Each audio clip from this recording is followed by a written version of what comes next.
제가 2012년도에 볼보 딜러로 일을 시작할 때 선임들에게서 가장 많이 들었던 말이 왜 하필 볼보냐 였습니다.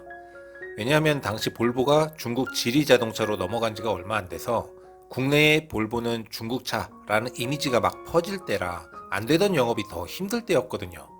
게다가 볼보가 중국에도 공장을 짓겠다고 발표하면서 진짜 중국산이 되는 건 시간 문제였죠. 그래도 어떻게든 차는 팔아야 하니까 이런저런 고민을 하던 와중에 그래 일단은 지금만큼은 스웨덴 쪽 생산이니까 이걸 강조해보자. 그래서 개인적으로 만든 스티커 명함에 메이드 인 스웨덴과 스웨덴 국기를 처음 넣어봤는데요. 나중에 볼보가 메이드 바이 스웨덴과 국기를 쓰기 시작하더라고요. 그렇게 10여 년이 지난 지금 볼보는 여전히 짱깨차라고 불리지만 전세계 판매량은 약 1.7배 증가되었고 우리나라에서의 판매량은 10배 넘게 늘었습니다. 아니 그 사이에 볼보에 무슨 일이 있었길래 이렇게 큰 관심과 사랑을 받게 되었을까요? 이번 영상에서는 지난 10년 동안 볼보차는 어떻게 변화되어 왔고 볼보에 유리하게 작용한 외부 요인은 뭐가 있었는지 한번 돌아보는 내용으로 준비했습니다.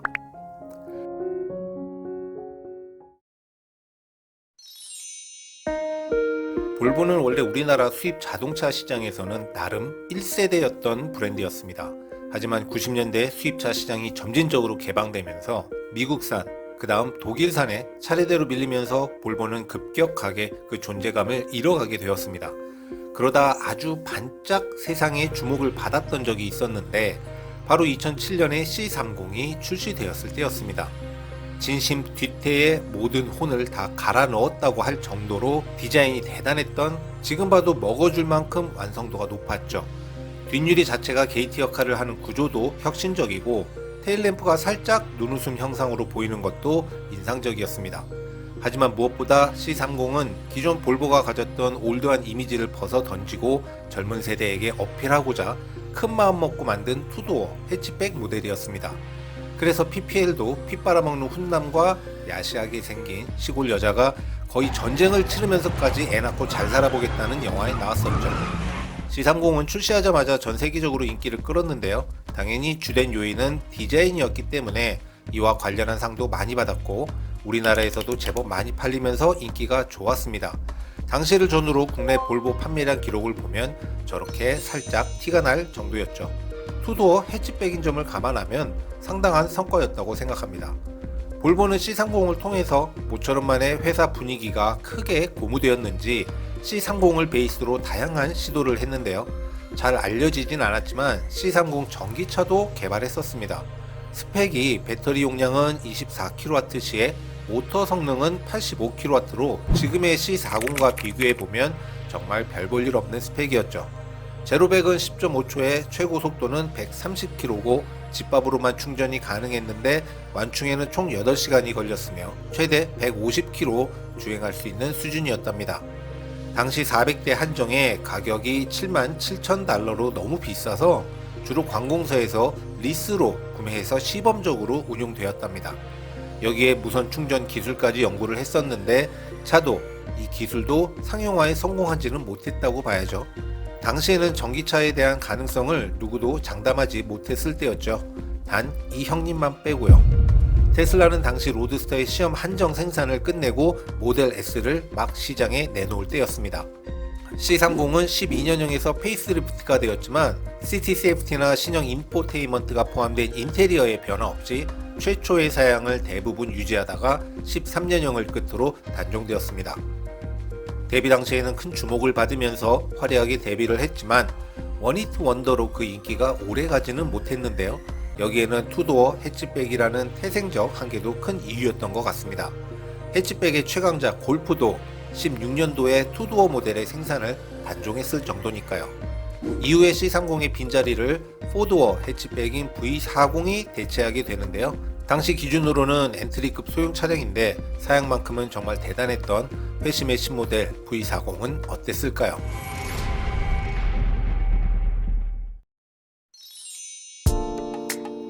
2000년대 초반에 나왔던 1세대 C70은 소프트탑이었습니다. 하지만 이후 풀체인지에서는 자동차 업계 최초로 3피스 하드톱을 선보였는데요. 이게 무려 알만한 사람은 다 한다는 이탈리아의 피린파리나에서 개발해줬다고 하죠.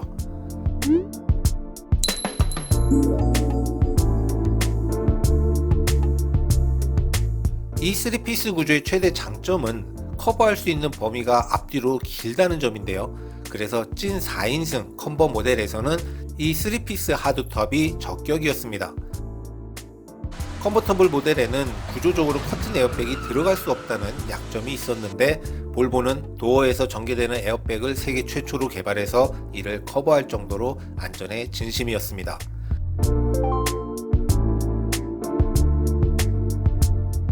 이후에 BMW에서도 거의 똑같은 구조의 하드톱을 3시리즈 컨버터블에 적용시켰는데요.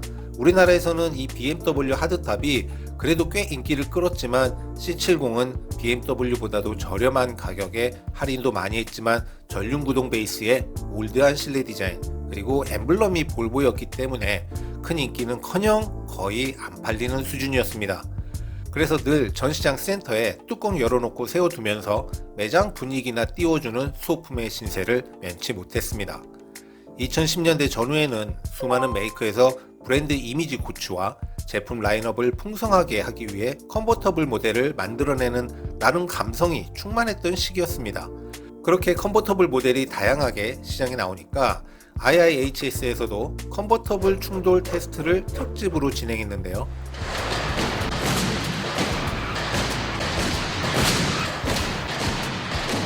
여기에서 볼보와 사브가 가장 우수한 성적을 거뒀습니다. 하지만 별 이슈가 안 되면서 후광을 전혀 못 봤죠.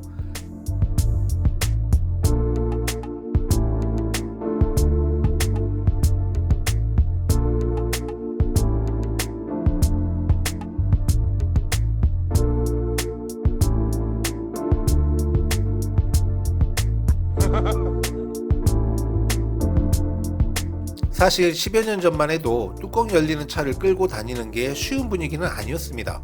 그래서 찐 오너는 도심에서는 일몰 후, 낮에는 경기도에서부터 뚜따 하고 다니지만 대낮인데 시내에서 그러고 다니는 운전자는 그래서 지차 아니라는 말도 있었죠. 원래 오픈카는 이렇게 대낮에 타는 게 아니에요. 대낮에 이렇게 뚜껑을 깔고 다닌다. 그러면 자기 차가 아니거나 오픈카 처음 타보거나. 네. 기본적으로 판매량이 많지 않은 모델이고 제조 원가가 비싸기 때문에 수익성을 중시하는 요즘에는 4인승 하드탑 컨버터블 모델은 전부 사라졌습니다. 그나마 슈퍼카 브랜드에서나 간결한 구조의 하드탑을 유지하고 있고 찐 4인승 컨버터블 모델은 전부 소프트탑으로 회귀했죠. 이런 분위기 속에서 향후 볼보 마크를 단 컨버터블 모델을 다시 만나보기는 불가능에 가깝겠죠. 12년도에 4도어 해치백 신모델로 V40이 발표되었습니다. 개인적으로 엄청 큰 기대를 가졌던 모델이기도 했는데요. 완전한 세대 교체라고 볼 수 있을 만큼 모든 면에서 버전업이 된 모델이었기 때문입니다. 처음으로 주야간 또는 날씨의 영향을 전혀 받지 않는 레이더 방식 블리스가 업계 최초로 적용되었고요. 유압식이 아닌 모터 파워의 도움을 받는 조향 시스템이 채택되면서 차선 이탈을 적극적으로 막아주는 조향 보조 기능까지 구현이 가능하게 되었습니다. 동시에 평행 주차 시에 자동으로 핸들을 돌려주는 파크 어시스트 기능도 처음 들어갔죠. 게다가 새로 적용된 디지털 계기판은 지금 나오는 것보다도 디자인이 더 다채롭고 구성, 시인성도 훨씬 좋았다고 생각합니다. 지금은 대세가 된 베젤리스 룸밀러도 V40에서 자동차 업계 최초로 처음 소개된 것으로 알고 있고요. 그리고 볼보가 세계 최초로 개발해서 V40에 처음으로 양산화한 보행자 에어백도 역시 안전하면 볼보라는 명성에 걸맞는 기능이었는데요.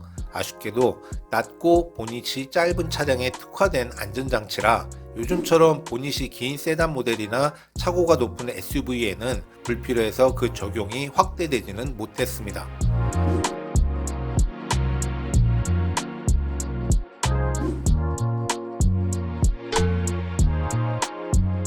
세계적으로 해치백 시장의 선구자이자 최강자 하면 이구동성으로 골프를 꼽습니다. 그 파워가 얼마나 대단했는지 해치백 불모지였던 국내에서조차 골프는 출시와 더불어 대박을 쳤습니다. 저도 이때 진짜 심각하게 고민했었는데요. 저는 그때 막 출시된 이런 분위기 속에서 시장의 대비가 다소 늦은 감은 있었지만 볼보의 신상 V40은 여러 면에서 골프보다 옵션이 좋았기 때문에 큰 기대를 해볼 수 있었습니다. 하지만 골프의 유구한 헤리티지는 이제 막 신상으로 나온 V40이 절대 넘어설 수 없는 벽이었고, 여기에 운전의 재미까지 고려해 본다면 V40은 골프에 비빌 수가 없다는 평이 일반적이었습니다. 문화가 된다. Timeless icon. The Golf. 당시 볼보 코리아는 TV 드라마를 통한 PPL 마케팅에도 V40을 동원하면서 홍보에 애를 많이 썼는데요.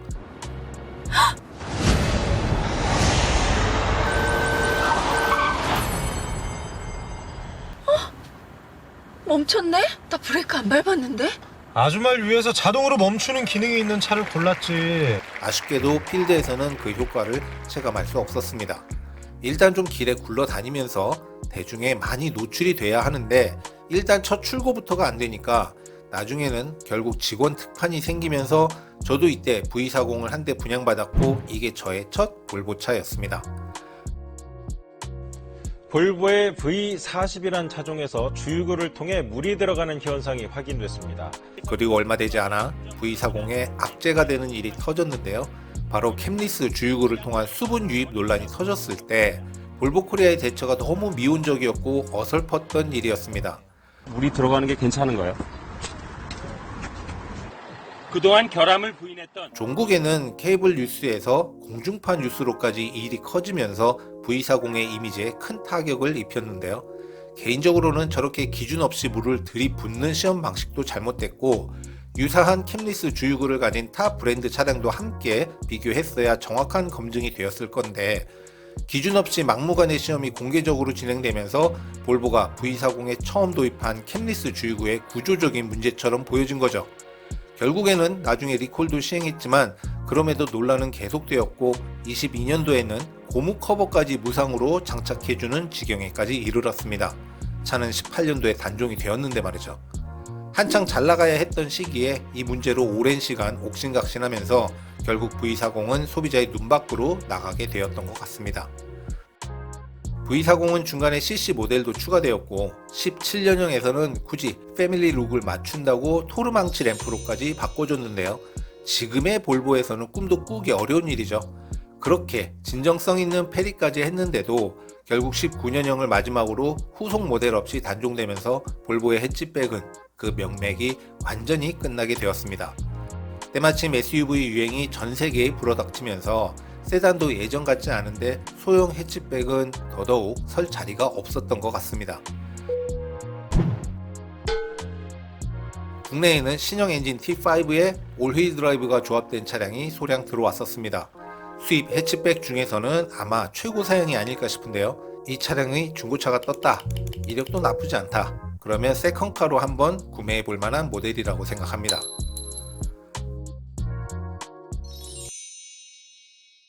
볼보는 2008년도에 브랜드 최초로 미드사이즈 SUV 클래스인 XC60을 출시했습니다. 여기에 세상에 없던 새로운 안전기술이라는 시티 세이프티를 최초로 탑재하면서 XC60은 스타일뿐만 아니라 안전에서도 앞으로의 볼보가 나아갈 새로운 방향성을 제시하는 모델이었습니다. 그동안은 맷집으로 버텼다면 이제는 사고 예방 기술의 개념으로 넘어가는 신호탄이 된 차가 XC60이었던 거죠.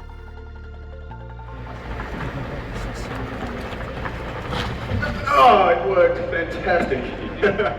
물론 간혹 예상대로 되지는 않았지만요.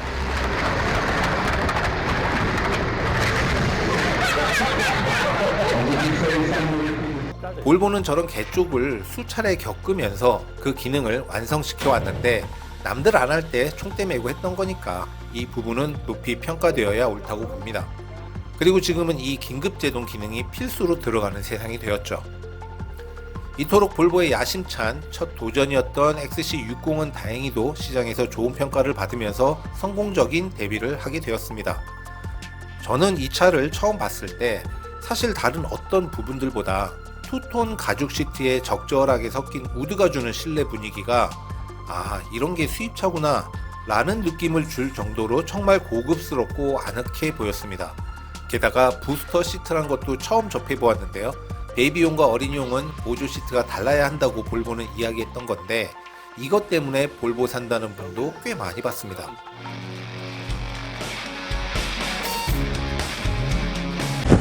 나중에 나올 신형 모델에도 부스터 시트 옵션이 있긴 있습니다. 하지만 국내 사양에서는 적용되지 않고 있는데요. 이제는 애프터마켓 부스터 쿠션 제품들이 워낙에 견고하게 잘 나오기 때문에 순정 부스터 쿠션은 큰 의미가 없어 보이는 것도 사실이고, 특히 성이 착자감이 별로라서 필요한 분들은 더 견고하게 만들어진 부스터 쿠션을 따로 구매하는 편이 더 낫겠습니다.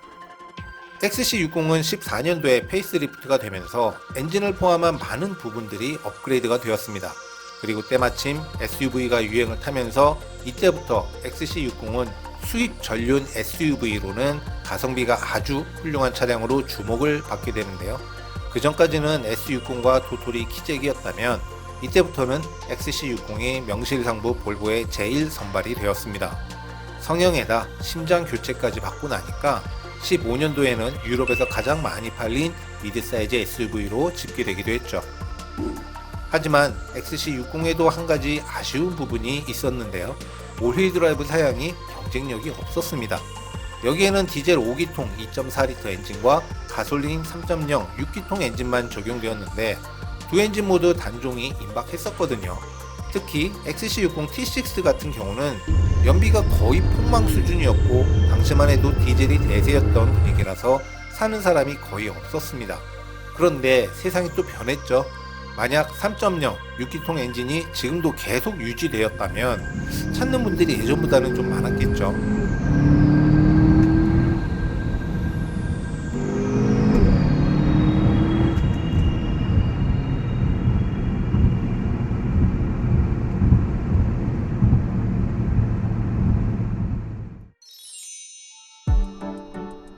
볼보가 2008년에 2세대 S60을 출시하면서 내걸었던 슬로건이 S60이었습니다. 해석하면 좀 까진 성향을 표현하는 것 같죠. S60의 광고도 기존 볼보 분위기와는 다르게 그래서 많이 역동적이고 도발적인 느낌이 듭니다. 이것만 봐도 볼보가 S60을 어떻게 이미징하려 했는지 알 수 있죠. S60은 먼저 나온 XC60과 비슷한 패밀리 룩을 적용했는데요. 다소 생뚱맞아 보이는 가운데 저 등은 꼭 주간 주행등 역할을 하기에 적합해 보이지만 그냥 미등, 포지션 램프의 역할만 합니다. 보통 눈곱등이라고 불렀는데 좀 튀죠? 그런데 패밀리 룩의 한 구성 요소로 밀기에는 좀 무리가 있다고 판단했는지 나중에 페리에서는 바로 삭제되었는데 없애고 나니까 훨씬 단정해 보여서 좋았습니다. S60의 측면 라인을 보면 기존 볼보가 지녔던 전형적인 세단 실루엣과는 완전히 결이 다르다는 걸 알 수 있습니다. 루프 라인이 트렁크까지 자연스럽게 이어지면서 쿠페형 디자인을 지향했다는 것을 알 수 있는데요. 그런데 기본적으로 차 폭이 넓은 모델이 아니어서 이렇게 뒤에서 보면 비율이 좀 별로였습니다. 힙업이 너무 과해 보이는 거죠. 그래서 시각적 안정감도 떨어져 보이는 게 IS250이나 랜서와 비슷한 느낌이었습니다. 도발적인 캐치프레이즈를 내걸고 나온 풀체인지 S60이었지만 시장 반응은 그냥 뜨뜨미진했습니다. 당시에는 오히려 단정하게 생긴 S80을 보러 오는 손님들이 더 많았고 팔기에도 S80이 더 수월했죠. 그러다 13년도에 예상치 못한 대박 사건이 하나 터집니다. IIHS에서 기습적으로 스몰 오버랩 충돌 테스트란 걸 신설해서 당시 프리미엄 카테고리에 속한 차들을 가지고 박치기를 실시했는데 볼보는 최우수 점수를 받았지만 독일 3사 차량은 저조한 평가를 받게 된 일이었죠. 그런데 이 소식이 무려 공중파 뉴스까지 타게 되면서 볼보의 돈으로는 환산하기도 어려운 엄청난 홍보 효과를 가져다 주게 되었습니다. 국내 볼보 관련해서 총 2번의 얻어 걸린 행운이 있었는데 이게 첫 번째였습니다. 이때 진짜 장난 아니었는데요.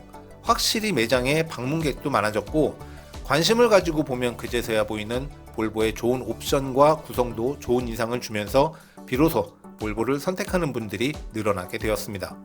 결과적으로는 그렇긴 했는데 구매까지 이어지는 과정은 역시 수월하지는 못했는데요.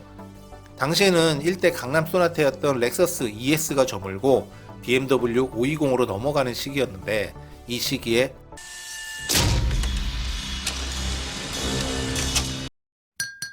하차감이란 용어도 처음 등장했던 걸로 기억합니다. 그동안 내색하기를 꺼려했던 누군가에게 보여지는 본능적인 맛을 이제는 대놓고 표현하는 시대가 된 거였죠. 그리고 그 관점에서 볼보는 보여주는 임팩트가 좀 별로였던 게 사실이었고요. 김 과장 폭스바겐? 지수 엄마. 폭스바겐?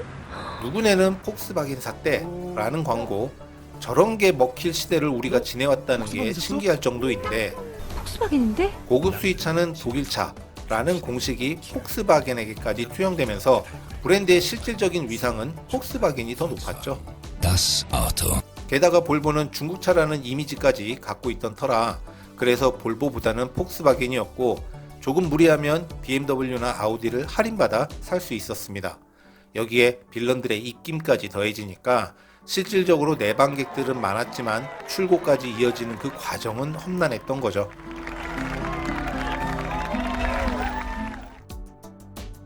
그러다 14년도에 페이스리프트가 되면서 어색했던 눈곱등도 사라지고 엔진은 신형 4기통 엔진으로 바뀌었습니다. 여기에 디지털 계기판과 패드 시프트, 전동식 럼버 서포트, 범퍼 일체형 머플러, 레이더 방식 블리스까지 일반적인 페이스리프트의 수준을 아득히 넘어서는 엄청난 상품성 향상을 이뤘는데요. 그럼에도 가격은 160만원 정도만 인상되는데 그쳤습니다. 이때는 볼보가 진심 할 수 있는 업그레이드는 아낌없이 다 해주는 분위기였습니다. 그러고 나니까 판매도 눈에 띄게 늘어나게 되었고요.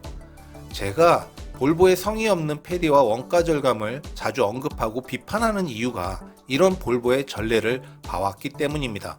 그리고 16년식에서부터는 인포테인먼트의 한글화까지 적용되면서 본격적으로 볼보의 판매량은 가파르게 올라가기 시작하는데요. 게다가 보다 높은 속도에서도 완전 충돌 방지가 가능해지도록 시티 세이프티 기능도 업그레이드가 되면서 비로소 이 기능에 덕을 봤다는 사례도 공유되면서 그 효과가 검증이 되기도 했습니다. S60은 C 세그먼트로 같은 부류에 속한 독3사 모델과 비교해보면 사이즈가 다소 작다는 것, 후륜 기반이 아닌 전륜 기반이라는 것, 이 두 가지만 제외하면 가격은 저렴한데 사양 구성이 훨씬 좋은 가성비 차량이었습니다. 안전도는 물론이고 실내 인테리어에서도 특히 소재와 디자인이 탄탄했는데요. 특히 T5와 RD에 들어가는 세미버킷 스포츠 시트는 클래스를 넘어선 오버 퀄리티였습니다. 뒷시트도 앞 좌석만큼이나 두툼한 패드로 제대로 만들어서 착자감이 굉장히 좋았고요. 다만 이게 뒷좌석의 공간을 더 좁게 느끼게 만드는 요인이 되기도 했는데, 당시 독3사 차량은 패드의 두께가 얇고 형상도 플레인해서 시각적 공간감은 커 보였지만 장시간 승차감은 좋지 않다는 체험담을 많이 전해 들었습니다. 당시만 해도 아직 본격적인 SUV 열풍이 오기 전이라서 세단과 SUV가 골고루 많이 팔릴 때였습니다. 그래서 XC60과 함께 S60이 국내 볼보 판매 순위 1, 2위를 도맡으면서 볼보 판매의 중추 역할을 하고 있었죠. 60 세단의 대미는 폴스타 한정판이 장식을 했는데요. 개인적으로 18년식 마지막 S60 폴스타를 구입해서 끝까지 가져간다 했지만 13만 킬로를 넘길 때쯤에 주머니 사정이 안 좋아지면서 팔게 되었습니다.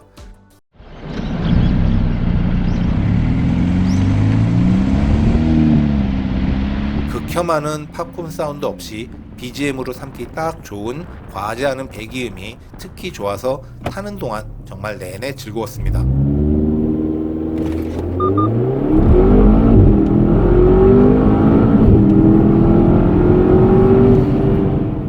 그런데 이때 확실히 알게 된 건 볼보에서 퍼포먼스 한정판 모델은 국내 시장에서는 통하지 않는다는 서글픈 사실이었습니다.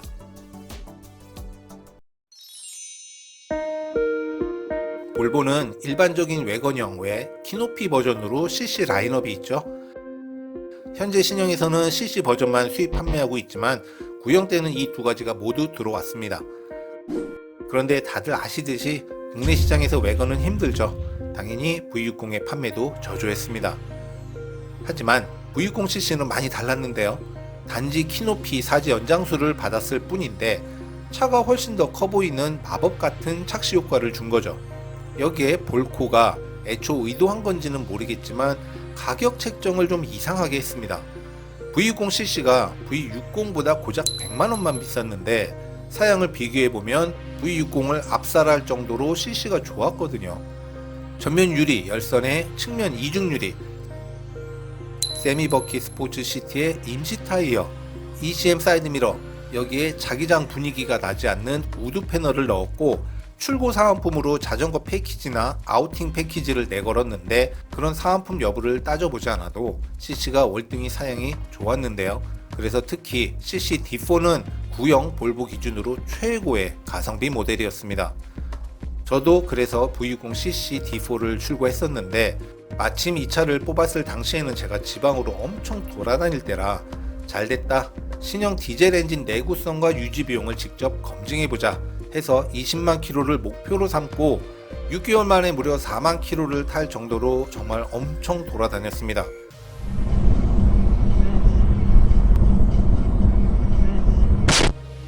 그러다 아쉽게도 제 부주의로 전손 처리 사고를 내면서 미션 중도 하차하는 안타까운 일도 있었는데 CC의 올일 드라이브 사양으로는 디젤에서는 구형 5기통 엔진만 적용되었고 가솔린으로는 연식에 따라 구형 엔진과 신형 엔진이 모두 들어왔었는데 신형 4기통 8단 가솔린 엔진이 들어간 연식은 17, 18년식이 되겠습니다.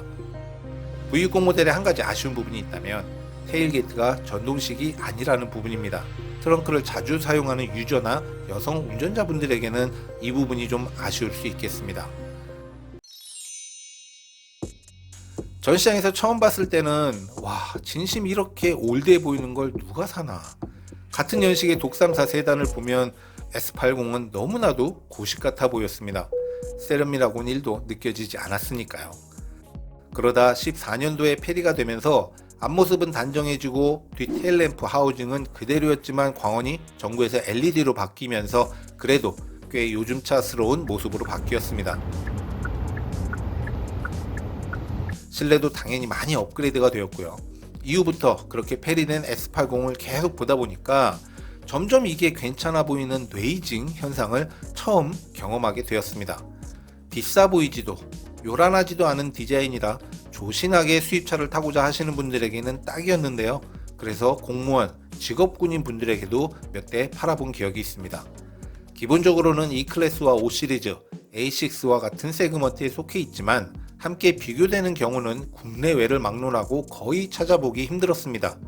왜냐하면 여전히 독일차의 S80이 비빌 수준은 못 되었기 때문이겠죠.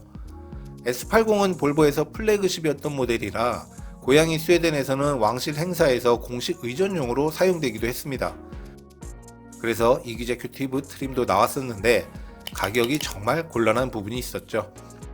S80에는 미국 시장을 겨냥한 V8 엔진이 들어간 모델도 있었는데요. 현재 볼보에서는 유일하게 희소성을 인정받는 차량입니다.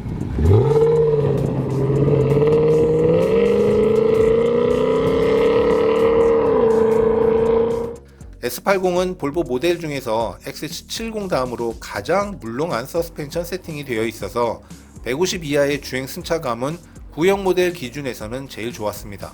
다만 XC70처럼 주행 중 잡소리가 좀 많은 편이고 단종될 때까지 구식의 카메라 기반 블리스와 유압식 핸드 시스템만 나와서 안전기능의 세대 교체까지는 이루어지지 않았다는 점이 아쉬운 부분이 되겠습니다.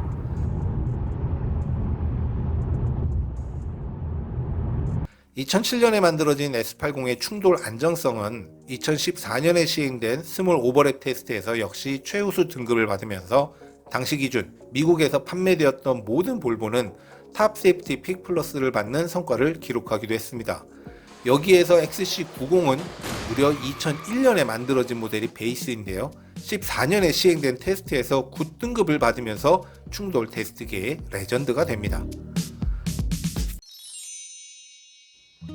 XC70은 앤틱과 모던의 경계선에 있으면서 가장 볼보스럽고 그래서 가장 매니악한 오너의 사랑을 받는 모델이라고 볼 수 있습니다.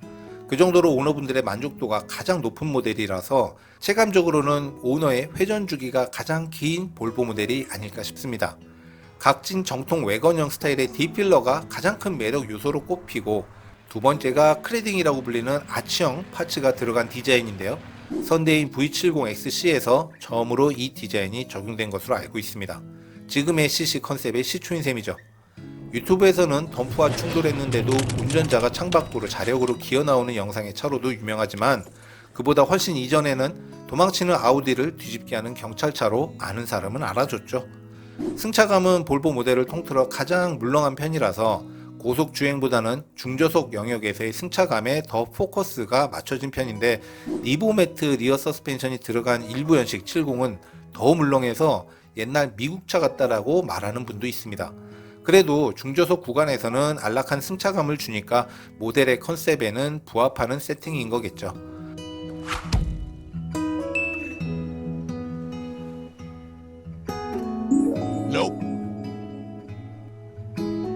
70의 테일게이트는 그 구조가 보통의 형식과는 달라서 열렸을 때 리프트가 보이지 않아서 보기에는 깔끔해 보이지만 이 구조가 작동 시스템에 스트레스를 많이 주는가 봅니다. 좀 쓰다 보면 조루 증상이 반드시 그리고 급격하게 찾아옵니다. 그런데 다행히도 치료비는 30-40만 원이면 가능해서 너무 우울해할 필요는 없겠고요. 국내에는 가솔린 버전이 수입된 적이 없고 올휠 드라이브 사양에는 오직 디젤로 5기통 2.4 6단 미션의 파워트레인만 들어왔습니다. 그런데 여기에 적용된 아이신 6단 미션이 NDR 간의 이동 시 영상처럼 미션에 충격이 가해지는 고질병이 있기 때문에 중고차를 볼 때는 반드시 이 부분을 잘 확인해 봐야 합니다. XC70은 일부 연식과 트림에 따라서 프리미엄 오디오와 더불어 서브우퍼가 들어갔는데요. 트렁크 바닥을 올렸을 때 저렇게 검정 네모 상자가 보인다면 해당 차는 서브우퍼가 들어간 차량입니다. 지금의 신형 오디오 시스템에 들어가는 우퍼는 오픈형 에어 우퍼라고 하고 70에 들어간 저런 구조의 우퍼를 밀폐형 지향성이라고 한다는데요.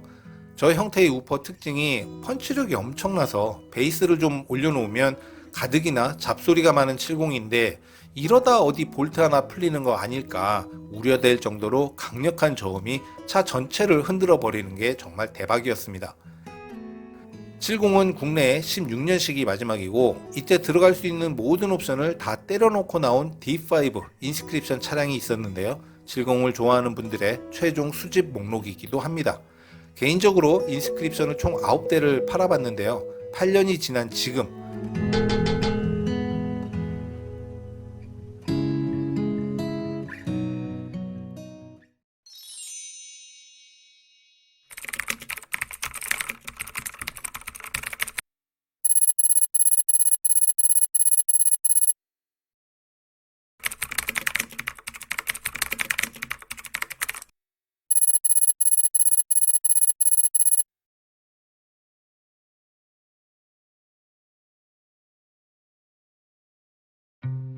(2001년에) 처음 공개되었는데 아무래도 시기가 너무 오래전이라 공식 미디어 사이트는 물론이고 유튜브에서도 출시 행사 영상 자료가 없네요. 저 때는 7인승 럭셔리를 표방하는 SUV 모델이 레인지로버 정도였다는데 디자인을 비교해보면 XC90이 주목을 받을만 했겠죠. 요즘이야 레트로 감성이 다시 붐이라지만 저 때는 최대한 세련된 미래형 디자인이 더 어필할 때였던 것 같습니다. XC90은 당연히 올해의 차로 수상도 여럿 했지만 안전한 볼보의 이미지에 세련된 럭셔리 SUV라는 타이틀이 더해지면서 당대의 유명인들에게도 간택을 많이 받았던 것 같습니다.